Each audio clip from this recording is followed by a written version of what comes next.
पूर्व मध्यकाल में आपने पढ़ा था क्या कि गुप्त वंश का जब पतन हुआ।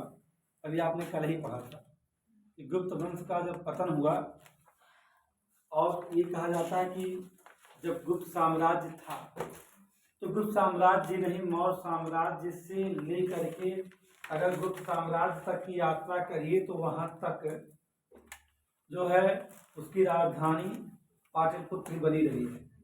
लेकिन जब गुप्त वंश का पतन हो गया तो पाटलिपुत्र राजधानी नहीं रह गई। लोगों की नजरें कहाँ टिक गई? कन्नौज पर। और कन्नौज की महत्ता तब बढ़ गई जब उसे मौखरियों और किसे दो की बात करें थानेश्वर दोनों को मिलाया गया और बना क्या किसे बना दिया गया? कन्नौज को राजधानी बना दिया गया। अब ये काम हर्षवर्धन नहीं किया था। हर्षवर्धन गुप्तोत्तर यानी कि कह सकते हैं कि उस 647 ईस्वी तक का शासक है। जब उसकी हर्षवर्धन की मृत्यु हो गई तो वहीं से ही ये कहा जाता है कि पूर्व मध्यकाल का प्रारंभ होता है। यानी उसी के बाद से भारत में कुछ ऐसे घटनाक्रम होगी कि जहां शासन का केंद्रीकृत शासन चल रहा था, अब वह शासन कैसा हो जाएगा? विकेंद्रीकृत हो जाएगा। मतलब कि शक्तियां एक व्यक्ति में नहीं रहेंगी, बहुत सारे लोगों में डिवाइड कर जाएंगी। तो हमने आपसे कहा था कल कि उसी क्रम में हमने कल बताया था आपसे कि देखिए इस जिसे आप पढ़ने जा रहे हैं पूर्व मध्यकाल को, ये राजपूतों का इतिहास है। कल इस पे हमारी आपकी चर्चा हो चुकी थी। इसकी ये राजपूतों का इतिहास है। ये वो राजपूत हैं जिन्हें चंद्रबरदाई ने अपने पृथ्वीराज रासों में ये बात स्पष्ट किया था कि जो राजपूत हैं इन्हें गुरु वशिष्ठ ने माउंट आबू पर हो रहे यज्ञ कुंड से उत्पत्ति की थी, यानी उत्पन्न किया था, ये कह सकते हैं आप। अब ये चार ऐसे राजपूत थे, परमार हैं, चौहान हैं, है ना, गुर्जर प्रतिहार हैं, और एक कौन सा है? चालुक्य वंशी। ये सही इन चारों की उत्पत्ति किया था। एक सवाल उठता है कि ऐसा कौन सा कारण था कि यज्ञ कुंड से गुरु वशिष्ठ ने इन चार राजपूतों की उत्पत्ति की? तो कहा जाता है, चंद्रबरदाई लिखते हैं पृथ्वीराज रासों में, कहते हैं कि जब गुरु वशिष्ठ यज्ञ कर रहे थे माउंट आबू पर, तो उस यज्ञ कुंड में हाड़ मांस डालने वाले कुछ असुर थे जो यज्ञ को भंग कर रहे थे, और यज्ञ को बचाने के लिए उन्होंने उसी यज्ञ कुंड से क्या किया था? चार राजपूतों की उत्पत्ति की थी। ऐसा कौन बताता है? ये बताते हैं चंद्रबरदाई। कहाँ बताते हैं? पृथ्वीराज रासों में। चंद्रबरदाई पृथ्वीराज चौहान के क्या हैं? राज कवि हैं, राज दरबारी हैं। उन्होंने ऐसा बताया है। ठीक, यहाँ तक आप मेरी कहानी आपकी हो चुकी है। अब राजपूतों की उत्पत्ति, राजपूतों की कहानी, राजपूत कौन है और क्षत्रिय कौन है, इसके बारे में हमने आपको बता दिया था। अंतर दोनों में क्या होता है कि राजपूत किसे कहते हैं हम और क्षत्रिय किसे कहते हैं, दोनों का हमने क्या किया था? क्लियर कर दिया था। आज आपको हमें ये बताना है कि इन राजपूतों की जिनकी बात शुरू की जा रही है, कौन सा ऐसा कारण है कि डॉक्टर ईश्वर प्रसाद ने क्या कहा था? कहा था कि जब गुप्त वंश का अंत हो गया था, तो गुप्त वंश के अंत होने के बाद भारत जो एक साम्राज्य के स्वरूप में था, अब वह क्या हो गया? राज्य के अंदर राज्य बनता चला गया, यानी डिब्बे के अंदर डिब्बा बन गया। एक राज्य बड़ा, उसमें कई राज्य, यानी जो शक्तियों का केंद्रीकरण था वो क्या हो गया? विकेंद्रीकरण हो गया। अब वो कैसे हुआ, किस वजह से हुआ?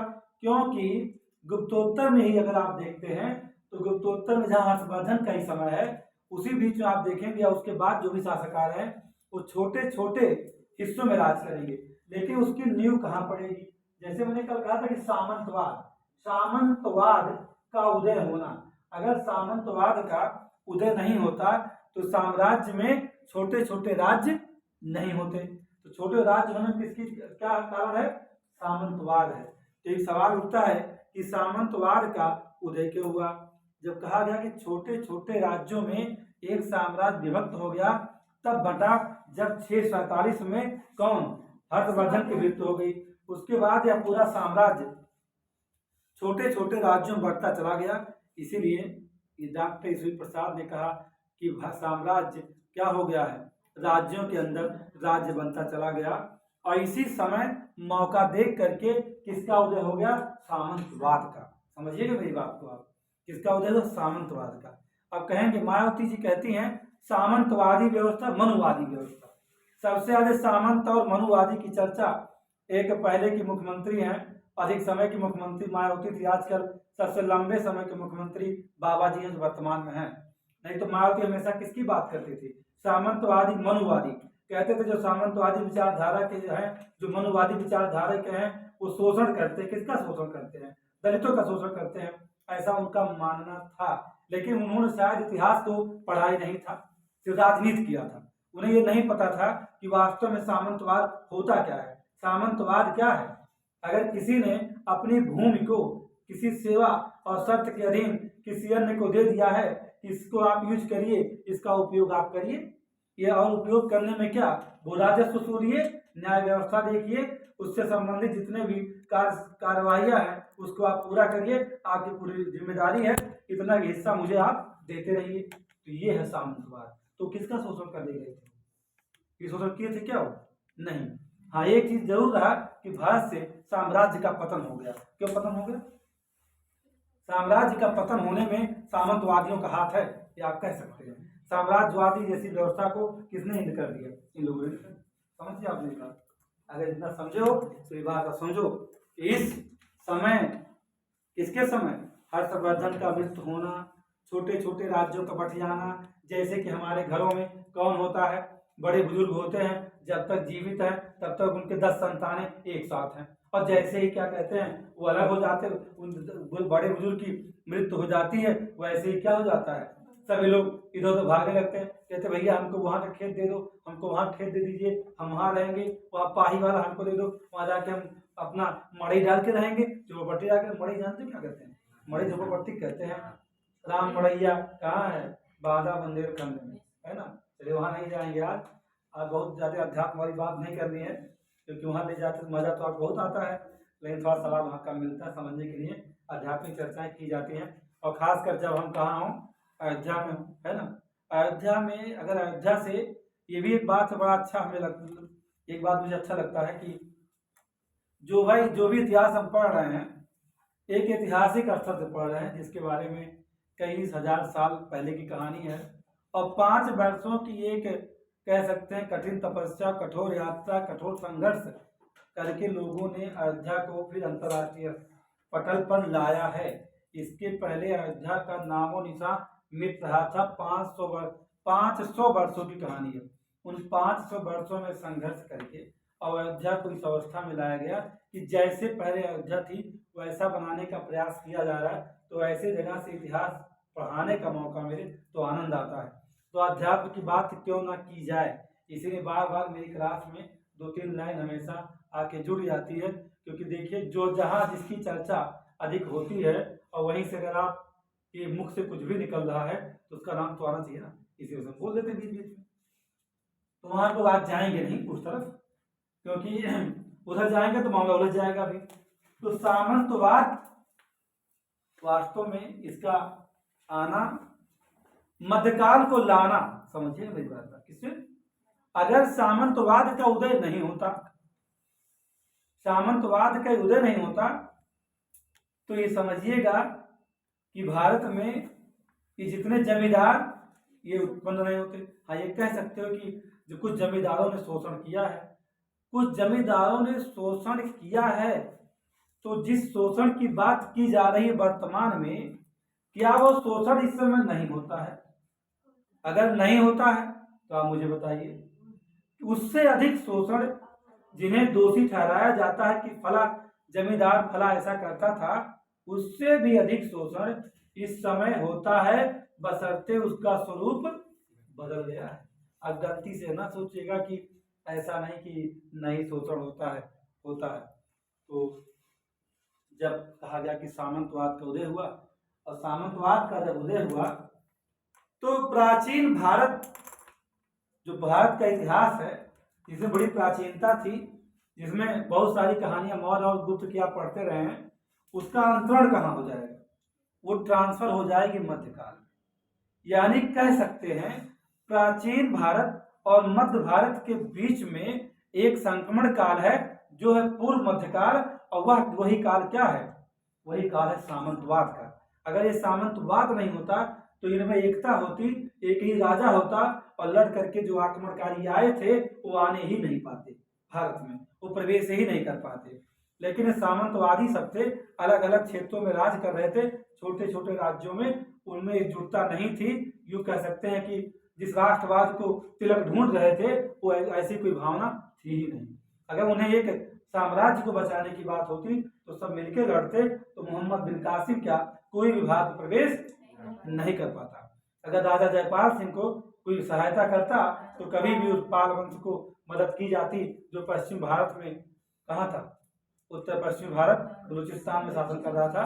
अगर ऐसे लोग होते उनकी मदद की जाती, शायद प्रवेश ना करते। तो सामंत तो कह सकते हैं। मैंने जो आपसे कहा कि सामंतवाद ने क्या किया है, भारत में मध्यकाल की शुरुआत किया है। यानी मध्यकालीन इतिहास जिसे आप दिल्ली सल्तनत से पढ़ते हैं, उस इतिहास की शुरुआत सामंतवादियों की देना है। जैसे कि अंग्रेज भी जब आए थे तो हमारे यहाँ क्या किए थे, फूट डालो राज करो, सेम वही अपने आप ही यहाँ फूट पड़ गई थी। सामंतवादियों के आने से ऐसा हो गया था। तो कहा जाता है कि सामंतवाद का उदय, जिसने प्राचीन भारत में मध्यकाल भारत में अंकित कर दिया। अब एक बात उठा कि जिस सामंतवाद को हम पढ़ने जा रहे हैं, इसका अगर एक बात कहा जाए कि जो सामंतवाद है, ये सामंतवाद के कितने चरण हो सकते हैं, तो इसके 2 चरण हैं। कितने चरण हैं? 2। अगर इसे आप डिवाइड करके पढ़ना चाहें 2 चरणों में देखा जाए तो 650 यानी 647 में कौन मर गया था, 647 मर गया था हर्षवर्धन। तो 650 से 1000 ईस्वी तक, 650 से 1000 ईस्वी तक जानते क्या है, सामंतवाद का पहला चरण है। और सामंतवाद का दूसरा चरण 1000 से शुरू होता है और कहां तक जाता है, 1200 तक। अब आप समझ गए होंगे कि मैं आपको कहां ले जा रहा हूं। 1200 में ही तो सही से विदेशी लोग यानी कि सल्तनत के लोग स्थापित होंगे। 1200 तक में कुतुबुद्दीन ऐबक आएगा। आप जानते हैं बात में, आप समझ गए होंगे। आप मैंने आप कनेक्टर दिया पूरी तरह, अगर आप थोड़ा सा पढ़े हो तो आप जान सकते हैं, मेरी सारी बातों को समझ सकते हैं। कह सकते हैं कि जो 650 का समय है ना, 650 के समय में सामंतवादियों ने अपनी जड़ों को मजबूत कर लिया था। क्या कर लिया, सामंतवादियों ने अपनी जड़ें, सामंतवादियों ने अपनी जड़ें मजबूत की। यानी वो काल है, पहला चरण 650 से 1000 ईस्वी का जो है, उसमें सामंतवादियों ने क्या किया है, अपनी जड़ों को मजबूत कर लिया है। और जो दूसरा चरण है यानी 1000 से लेकर के 1200, इस बीच में अगर बात किया जाए तो जानते हैं ये सामंतवादियों का क्या है, सामंतवादियों का चरमोत्कर्ष है और पतन, दोनों चीजें। यानी जो दूसरा चरण इनका है सामंतवादियों का, ये क्या है, ये पहला चरण, दूसरा चरण। दूसरे चरण में सामंतवादियों का जो कह सकते हैं कि मजबूत पहले हो चुके थे, इसमें वो चरम पे पहुंच गए अपनी चरमावस्था में। और जब कोई चीज अपनी चरमावस्था पहुंचती है तो अपनी पतन की ओर भी अग्रसर हो जाती है, अगर उसे संभाला ना जाए तो। जैसे कि बच्चे जब वैकेंसी आने से पहले तो खूब तैयारी करते हैं, 4-6 महीने इतना पढ़ेंगे लगेगा कि वो अब तो कलेक्टर हो ही जाएंगे और गाना शुरू कर देंगे। और जैसे एग्जाम करीब आएगा वैसे ही धीरे धीरे उनके अंदर पतन की ओर अग्रसर हो जाते हैं। बहुत कम होते हैं जो चरम पे जाके चरम सुख का आनंद ले लें। ऐसे लोगों की संख्या बहुत कम होती है जो अंतिम अवस्था में जा करके पतन के पथ पे ना जाए। वैसे मोस्टली देखा जाता है कि 99% लोग अग्रसर हो जाते हैं, है ना? सही है गलत? 100% सही है ये, क्योंकि अंतिम में संभलना, जैसे कि एग्जाम्पल और सटीक है, इलेक्शन होता है, कुछ प्रत्याशी होते हैं जो रात भर नहीं सोते हैं अंतिम में, और अपना प्रचार करते हैं, संभालते हैं कि हमारा वोट तितर बितर ना हो। और कुछ ऐसे होते हैं जो पूरा 5 साल मतलब 4.5 साल जगे होते हैं, और अंतिम समय की अंतिम रात जो होती है, यही रात अंतिम, यही रात भारी, तो वो सो जाते हैं, वो चुनाव हार जाते हैं। ये अक्सर देखा जाता है पंचायत के चुनाव में और उत्तर प्रदेश में। जब उत्तर प्रदेश पंचायती राज एक्ट के तहत चुनाव का आयोजन होता है तो अंतिम रात जो जागता है वही ग्राम प्रधान हो जाता है। तो वही दशा यहाँ है, अंतिम आते आते आप डेल्टा का निर्माण मत बनाइए, एस्टरी बनाइए, है ना, डेल्टा मत बनाइए। धीमी गति में बहोगे तो डेल्टा ही बनेगा। अंतिम तौर आप में तीव्रता होनी चाहिए। अब आप इतना ज्यादा क्रियाशील रहिए, आप सोइए, हम सोने को मना नहीं करते हैं, सोना भी चाहिए, लेकिन एक आवश्यक बात ये होती है हमारी कि जगिए, सोने में भी जगिए। सो रहे हो तब भी युद्ध करते रहिए, तब तो ठीक है। चलिए, तो 650 और 1012 मतलब इतिहास 1200। सामंतवाद 2 चरणों में पढ़ा जाता है इतिहास में। ये फिर भी मैं बहुत शार्ट में या आपके एग्जाम की दृष्टि बता दे रहा हूँ। इसकी कहानी कोई छोटी सी नहीं है, बहुत बड़ी है सामंतवाद की। अगर यही पीछे मेंस और यूपीएससी मेंस लिखना हो तो मेरा जो पहले नोट बन चुका है वो आपको मदद कर सकता है, ठीक है। ये तो आपके खाली प्री क्लियर हो रहा है। अब इसमें कोई अपना आंखें ना सिकोड़े, मत्था। इस सामंतवाद शब्द की उत्पत्ति कहाँ से हुई? अगर आपसे पूछा जाए कि सामंतवाद की उत्पत्ति कैसे, तो अंग्रेजी का एक शब्द है फ्यूडलिज्म। क्या लिखा जाता है? हाँ, फ्यूडलिज्म, LISM, ठीक है। अब हिंदी में लिखना चाहो फ्यूडलिज्म, है ना। तो ये कहाँ से निकला है? एक शब्द है फ्यूड शब्द है। क्या है? फ्यूड। फ्यूड शब्द से फ्यूडलिज्म शब्द की उत्पत्ति हुई है। फ्यूडलिज्म का मतलब होता है सामंतवाद, और फ्यूड जो है नहीं, फ्यूड शब्द है, ये जो फ्यूड है इसकी उत्पत्ति हुई है फीफ से। ये भी जानिएगा, किससे? फीफ। और फीफ का अर्थ होता है जागीर। जब तक आप फीफ पर नहीं आएंगे, और इतिहास में यह शब्द जब प्रयोग किया जाए फीफ, तो फीफ का मतलब आप समझना ये है जागीर। अब जागीर किसके पास होती थी? जमींदारों के पास होती थी। अब तो आप समझ गए होंगे। कहते हैं अरे बहुत बड़े जागीरदार मत बनो, जानते हैं कितने दम रखते हो, है ना, ये तो लोग बोलते हैं। तो फ्यूड सामंतवाद की उत्पत्ति वास्तव में हुई है फ्यूडलिज्म से। और फ्यूडलिज्म शब्द कहाँ से आया? फ्यूड से। और फ्यूड से कहाँ से आया? फीफ से। और फीफ का अर्थ जो होता है ना, जागीर होता है। और जागीर जानते क्या होता है? भूमि का ऐसा टुकड़ा, भूमि का ऐसा टुकड़ा जिसे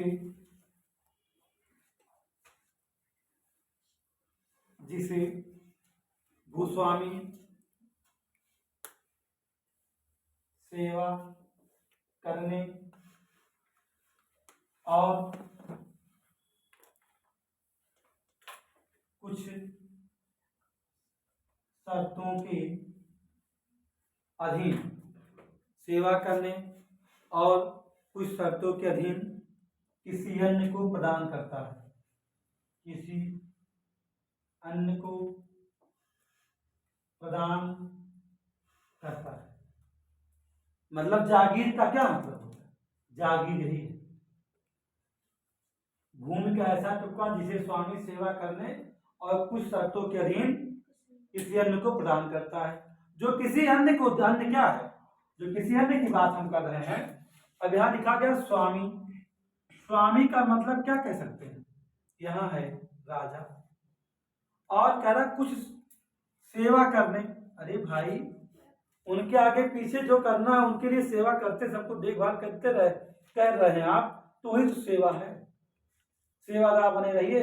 जा रहे हैं राजा जी कहीं, तो पीछे लगे रहो, कपड़ा भी लेके आओ, धुलवाने भी जाओ, एक गिलास पानी पिलो, सारी चीजें सेवा करने। या क्या? या कुछ शर्तों के अधीन किसी अन्य को प्रदान करना। यहाँ कहा गया किसी अन्य। किसी अन्य का मतलब समझ रहे हैं? यही तो है कौन? जमींदार। और यही कौन है? यही है सामंत, आपकी भाषा में। ये तो सामंत हुआ, लेकिन उसे कुछ सेवा और शर्तों के अधीन ही ऐसा मिलता है, ऐसे नहीं मिलता है। तो कहा भैया बता दो मुझे वो कौन सी शर्तें होंगी। यहाँ क्या है लिखा, क्या शर्तें, कुछ शर्तें आप लिखते जाएंगे और फिर कुछ चीजें छूटती हैं तो जाके वीडियो बना देख लीजिएगा, क्लियर हो लीजिएगा। कुछ शर्तें, शर्तें वो कौन सी, अगर मान लीजिए हमें सेवा करने और कुछ शर्तों के अधीन भूमि दिया गया है तो शर्त में क्या कहा जाता है कि भूराजस्व वसूली। आप क्या करेंगे, आप भूराजस्व वसूली करेंगे। दूसरी बात क्या, आप उस एरिया, जितना भूमि का पूरा एरिया है, आपको अगर दे दिया गया जागीर 500 बीघे की या 1000 बीघे की, तो आप क्या करेंगे, उस एरिया में जितने लोग रह रहे हैं ना, आप प्रशासन करेंगे। अब आप चाहेंगे तो आप किसी और को भूमि दे सकते हैं, समझे, प्रशासन करना। अगर वहां कोई ऐसी घटना, अप्रिय घटना या अच्छी बुरी घटना जो भी घटती है तो उसमें तो आपको न्याय करने की भी शक्ति होगी, इसे जिसे मिला है। और अगर उस एरिया में कोई चोरी भी कर रहा है तो आपको क्या होगा, चोरों को दंड देने का भी अधिकार मिलेगा, चोरों को दंड। ये शर्तें हैं, ये समझिएगा। नहीं समझ में आएगा तब पूछ लेना, ठीक है। बस एक जब बोले कोई तो एक ही बोलेगा, एक साथ सब लोग नहीं बोल सकते हैं, ये आप हमेशा जानिएगा। कोई क्लास क्वेश्चन बीच में उठाना है आपको, एक दो उठाइए। भू राजस्व वसूली, प्रशासन, न्याय और चोरों को दंड देने जैसी शर्तें कहाँ होती हैं, यहाँ पर होती है। अब आप समझिए, सामंतवाद शब्द की उत्पत्ति फ्यूडलिज्म से होती है, और फ्यूडलिज्म फ्यूड शब्द से आया है, और फ्यूड कहाँ से आया है, फीफ से आया है।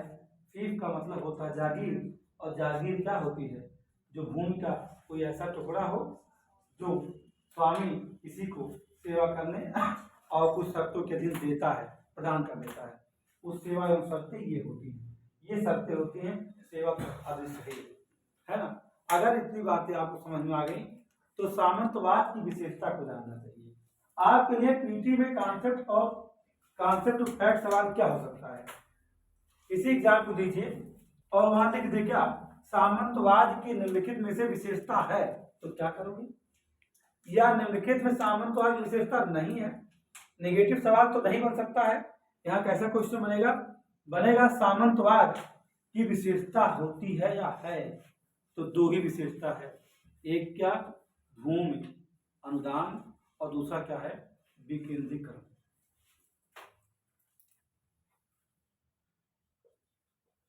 विशेषता पहला क्या,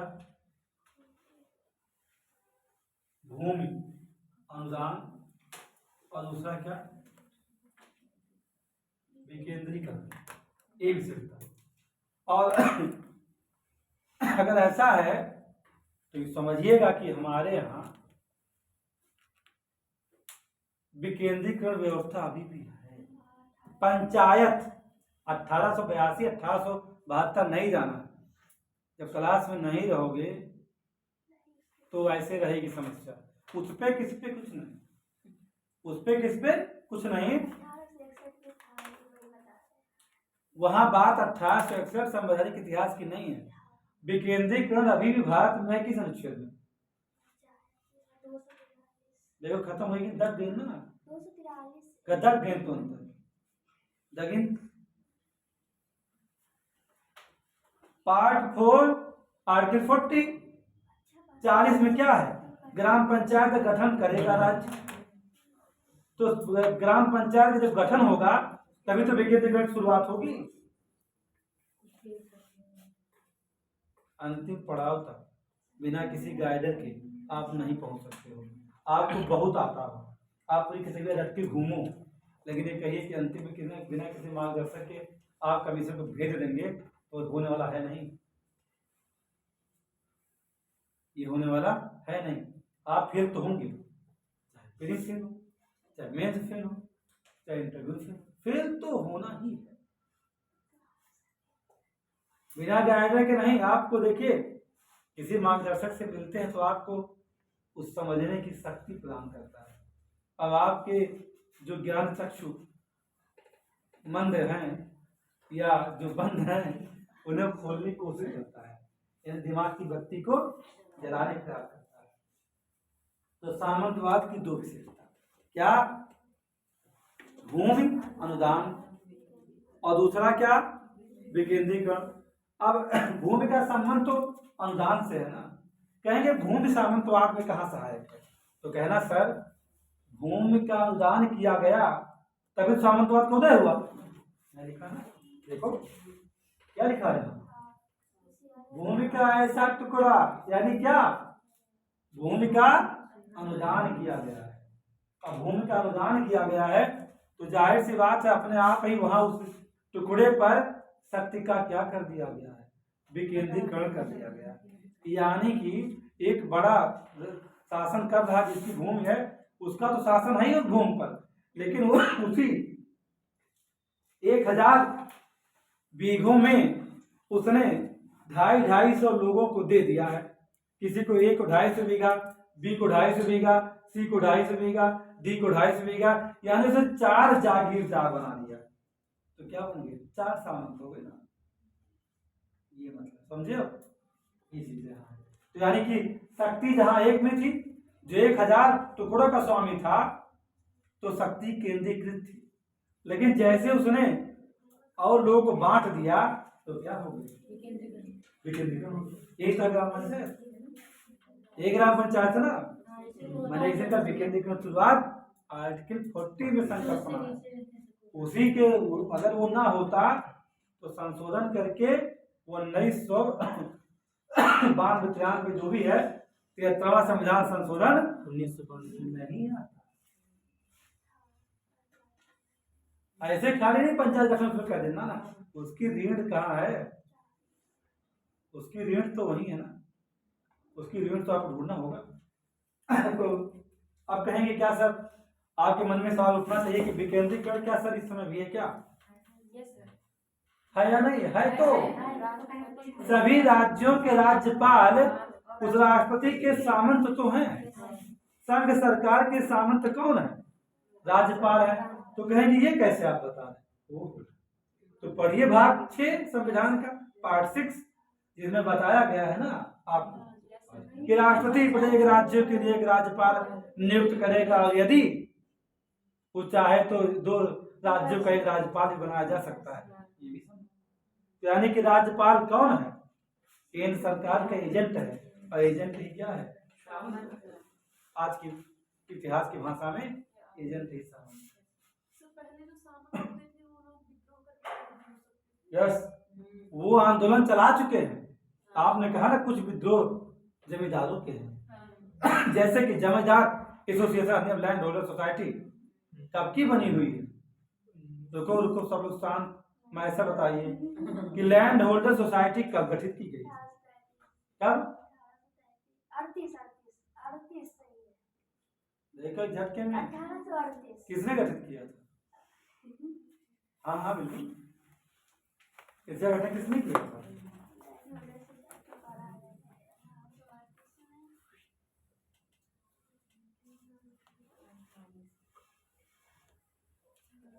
बड़ी मजेदार बात है, बड़ी मजेदार बात है।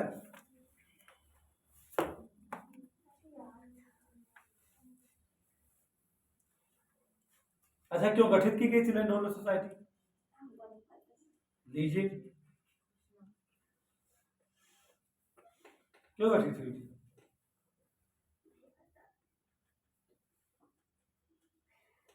एग्जाम बचा है कितने दिन, 40 दिन, और 4 दिन में कहे लैंड होल्डर्स का हमें उद्देश्य नहीं पता है, अगर पूछ तो क्या करेंगे आप, पढ़ा था नहीं, रिवीजन किया था कि नहीं, पढ़ा था रिवीजन नहीं किया था, जब पढ़ा था रिवीजन नहीं किया था तो यानी कि डैमेज,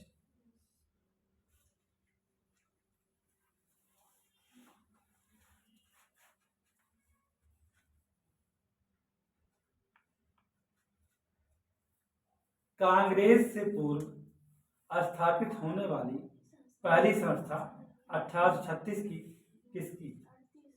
1836 में बंग प्रकाशन सभा है, आप पढ़ेंगे आप, है ना।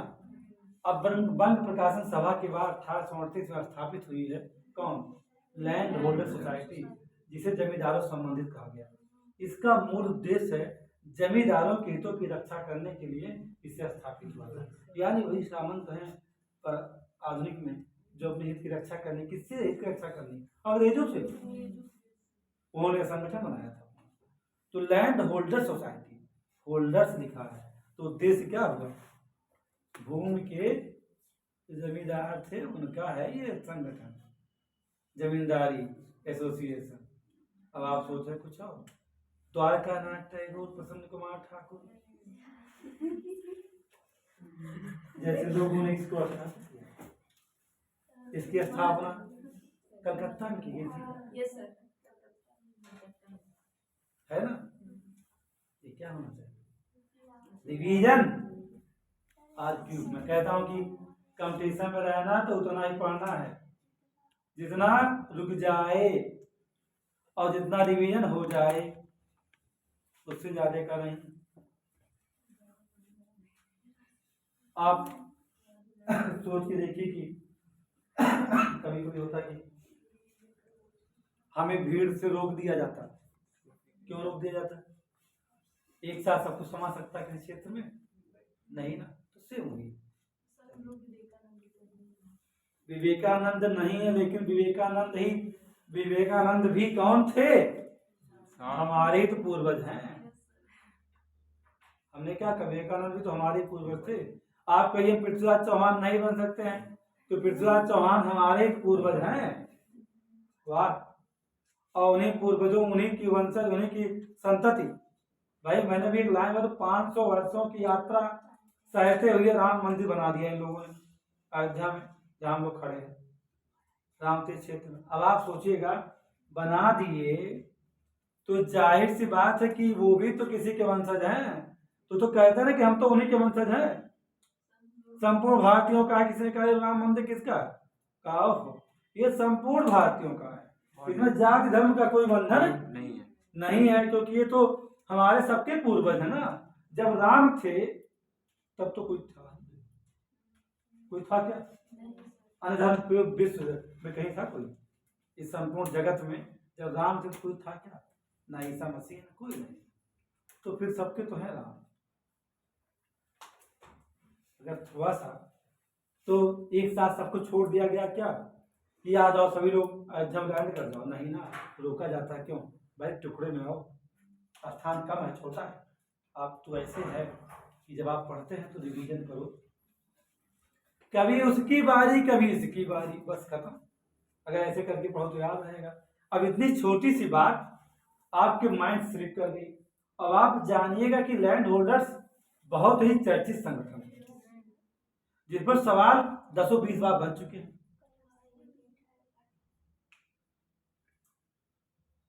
है ना।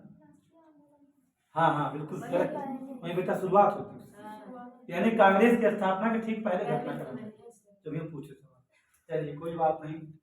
तो जब आपने भी सवाल आपने किया था कि जमींदारों से की बात किया, सामंतवादियों की, तो वहां आप देख सकते हैं उनका अपना संगठन बना लेते थे। जैसे किसान विद्रोह करते हैं, जैसे मजदूर विद्रोह किए हैं, आपने आज भी पढ़ा था।